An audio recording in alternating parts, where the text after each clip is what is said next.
sambungan daripada tajuk kita. Kita dah habis bab 1, bab 2. Kita dah kongsi, dah belajar bab 3.1 berkaitan dengan demokrasi dan raja-raja. Jadi hari ni kita nak sambung tajuk yang kedua dalam bab 3 ni, yang berkaitan dengan sistem demokrasi berparlimen dan raja berperlembagaan. Ini kita nak kongsi ialah tajuk sejarah dan kedudukan institusi raja. Ini tajuk ini. Sebelum ini kita dah belajar 3.1. Tolong ingat balik 3.1 yang telah kita belajar. Zaman Jepun, zaman Merdeka, zaman Kesultanan Melayu Melaka. Berkaitan dengan tajuk-tajuk ini, kita kena tahu bagaimana dengan kedudukan raja sehinggalah sistem demokrasi di negara kita. Kita tengok balik, kita imbau sedikit balik. Kita tengok sistem beraja dan demokrasi berparlimen. Pada hari ini kita nak pergi kepada 3.2. Okey. Apa yang kita akan belajar dalam 3.2 ni? Ialah kita akan belajar tentang sejarah dan kedudukan institusi raja. Sedap tajuk ni. Tengok sini. Baik. Awal-awal kita didedahkan dengan satu poin berkaitan dengan durbar. Durbar. Pelajar kena faham apa itu durbar.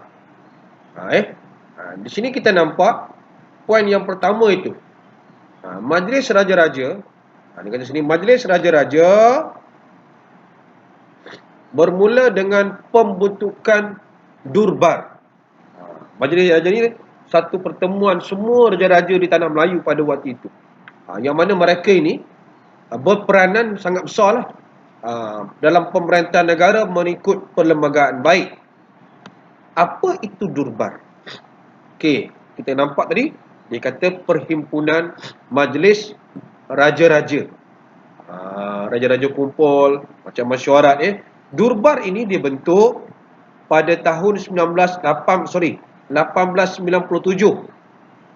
seiring dengan penubuhan negeri-negeri Melayu bersekutu.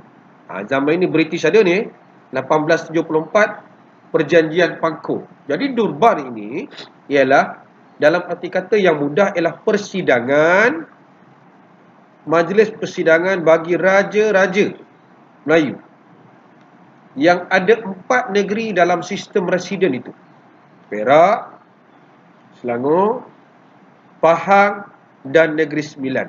Baik, bila mereka berkumpul ini, apa yang mereka bincang? Di sini kita nampak majlis raja-raja itu, 4 raja tadi, akan bincang tentang pentadbiran dan kerajaan, berbincang hal pentadbiran pada waktu itu dengan kerajaan British. Kita nampak ulang balik, durbar ialah majlis persidangan raja-raja Melayu. Itu 4 negeri utama, negeri Melayu Bersekutu, Perak, Pahang, Selangor dan Negeri Sembilan. Kita tengok gambar di sini, kita nampak. Ini ialah majlis jamuan teh. Di mana durbar pertama? Ingat durbar pertama ialah di Kuala Kangsar. Kuala Kangsar, Bandar Diraja, di Perak. 1897. Siap, ada gajah lagi nampak pada waktu itu. Okey? Durbar ialah, maksudnya ialah perjumpaan atau persidangan umum raja-raja Melayu. Siapa yang terlibat dalam durbar selain raja tadi? Kita nampak sini. Ada Pusatjaya Tinggi British dan 4 raja lah tadi daripada negeri-negeri Melayu Bersekutu. Dan 4 ini bersama dengan residen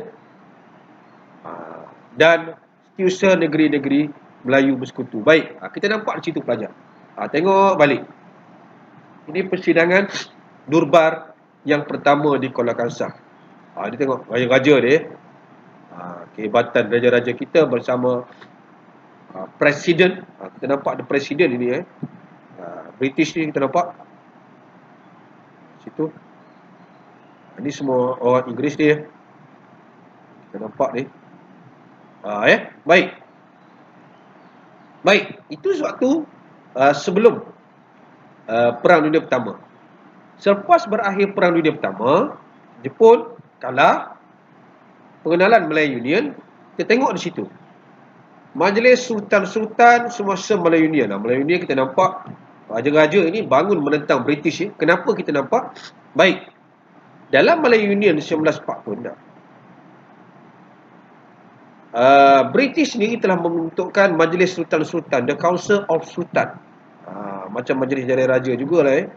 Yang dipengerusikan bukan Putrajaya, Gubernur Melayu Union, dan pada waktu itu campur dengan 5 negeri lagi, termasuk negeri Melayu tidak bersekutu. Dia ada 9 Raja Melayu dan 3 pegawai kanan British. Kita ingat kita ada juga negeri-negeri Selat. Macam apa? Pulau Pinang, Melaka dan Singapura. Apa fungsi dia? Undang-undang yang berkaitan dengan agama Islam dibincang. Dia menasihati gubernur tentang perkara-perkara ni lah. Agama Islam. Namun begitu kita nampak majlis ini tidak berapa berjalan dengan selesa, di mana raja-raja kita ni bangun menentang Melayu Union apabila kuasa mereka ini diambil oleh gubernur, kan? Kita nampak raja-raja bersama dengan Datuk Onn Jaafar bangun menentang British. Bila bangun menentang, Melayu Union pun akhirnya dibubarkan, diganti dengan Persekutuan Tanah Melayu. Okey, dalam Persekutuan Tanah Melayu sudah tentu dia akan buat penambahbaikan daripada Melayu Union. Majlis Sultan-Sultan tadi, di sinilah kita nampak telah ditukarkan dengan Majlis Raja-Raja yang ditubuhkan secara rasmi. Kita nampak agak hebat. Rasmi itu maksudnya, kalau soalan tanya tahun bila ditubuhkan, 1948. Kalau kita tengok di sini dalam nota yang agak menarik ini, ada pembentukan Durbar. Kita nampak di sini Majlis Sultan-Sultan Melayu ni, Majlis Sultan-Sultan ni. Lepas itu kita tengok Majlis Raja-Raja sewaktu, penubuhan Persekutuan Tanah Melayu. Okey, nota yang sangat menarik pada cikgu, yang cikgu ambil di grup Telegram. Baik, dalam Majlis Raja-Raja ini, bukan lagi gubernur, bukan lagi Putrajaya Tinggi, diuruskan sepenuhnya oleh Raja-Raja Melayu. Dan disertai oleh penyimpan moho besar di Raja ini yang mengumumkan kita puasa, kita raya hari ni, kan. Saya penyimpan moho besar. Bukan saya lah, dalam TV tu, kan. Moho besar di Raja dengan ini mengisytiharkan bahawa tarikh ... Baik. Kita nampak di sini Raja-Raja Melayu ini, kita tengok telah diberi hak dan kuasa. Kita nampak dia pula terangkan daripada Putrajaya Tinggi, diterangkan raja-raja diberikan kuasa tentang apa. Ini penting. Akhirnya raja-raja kita ni diberi kuasa oleh British tentang penggubalan undang-undang dan dasar kerajaan persekutuan. Barulah menarik kita nampak pada waktu itu, kan. Ini zaman British. Ini selepas kekalahan Jepun. Kita nampak ada 2. Ini sebelum kedatangan Jepun. Dan kita nampak di sini gambar dia dengan jelas. Raja-Raja Melayu bergambar pada tahun 1948. Soalan tanya apa? Mengapa Majlis Raja-Raja menjadi institusi khas? Ini sinilah jawapan. Institusi khas yang membincangkan apa? Siapa yang menganggotai? 9 orang. Dulu 4 saja. Kita nampak. Baik. Seterusnya selepas ni merdeka. Merdeka ni selepas 31 Ogos, kita nampak peranan ini sama je. Cuma tambah lagi anggota, iaitu daripada Melaka, Pulau Pinang turut menjadi ahli Majlis Raja-Raja. Dan selepas itu kita nampak selepas pembentukan Malaysia, Sarawak dan Sabah turut menjadi ahli Majlis Raja-Raja. Kita nampak di situ. Yang di Pertuan Negeri tidak turut serta dalam masyarakat khas melibatkan sebuah raja. seperti pemilihan yang di-Pertuan Agong. Dalam pemilihan yang di-Pertuan Agong, kita tengok yang di-Pertua ini tak terlibat lah. Yang terlibat hanya sultan-sultan saja, sebab sultan-sultan ini yang bergilir-gilir menjadi yang di-Pertuan Agong sampai hari ini. Kita nampak Okey. Ini kita nampak hari ini. Ini kedudukan Majlis Raja hari ini. Apa fungsi dia? Kita nampak fungsinya ialah mempunyai kuasa dan fungsi dalam sistem raja berperlembagaan. Apa fungsi dia? Kita tengok yang pertama. Memilih yang di-Pertuan Agong. Dan timbalan. Agong kita, siapa timbalan? Timbalan kita ialah daripada negeri Johor. Okey? Kita nampak. Itu yang pertama. Yang kedua, mana yang kedua? Yang kedua dia lari sebelah. Bersetuju atau tidak bersetuju undang-undang yang memerlukan persetujuan menjadi raja-raja. Contohnya, macam Agong dia ada kuasa tentang darurat. Darurat kita kan Agong yang perkenankan. Memberi nasihat tentang pelantikan jawatan tertentu macam menteri besar. Sultan lah. Nampak menjadi rujukan dalam perubahan dasar. Contohnya berkaitan dengan kedudukan istimewa orang Melayu dan kaum lain. Kita kena rujuk sultan. Seterusnya, perubahan sempadan negeri. Sempadan negeri juga mesti raja-raja, sebab raja-raja ketua negeri. Dan lembaga pengampunan. Dia boleh mengampunkan dalam kes-kes tertentu. Kita nampak sini hebatnya. Inilah mohon dari raja. Mohon dari raja. Kita nampak. Mohon besar raja-raja Melayu. Jatah kerajaan 9 negeri Melayu. Ini semua jatah ni. 1, 2, 3, 4, 5, 6, 7, 8, 9. Kita nampak agak menarik. Ini bila-mula selepas penubuhan Majlis Raja-Raja tahun 1948. Cantik sini kita nampak Okey. Ini adalah lafaz pelantikan yang di-Pertuan Agong. Seri pada Kebeginian yang di-Pertuan Agong di Istana Negara tahun 2019. Ini semua raja-raja nampak. Raja-raja kita, Perlis, Johor dan sebagainya Kita nampak Selangor, Terengganu, Negeri Sembilan. Okey.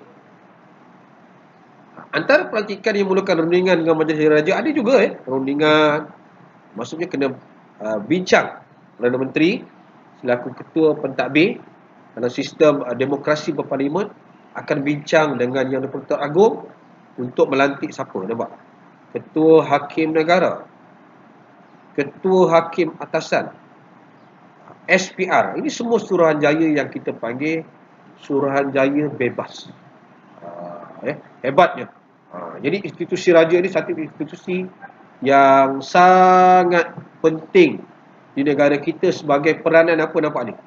Dia mengimbangkan dalam sistem demokrasi kita melalui dua cara. Ini. Kalau pelajar baca ada dua cara.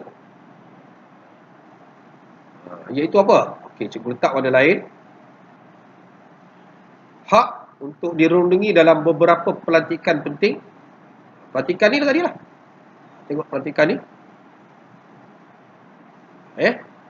Tengok seterusnya ialah hak untuk berhubung dengan hal dasar negara. Ini dasar negara contohnya darurat.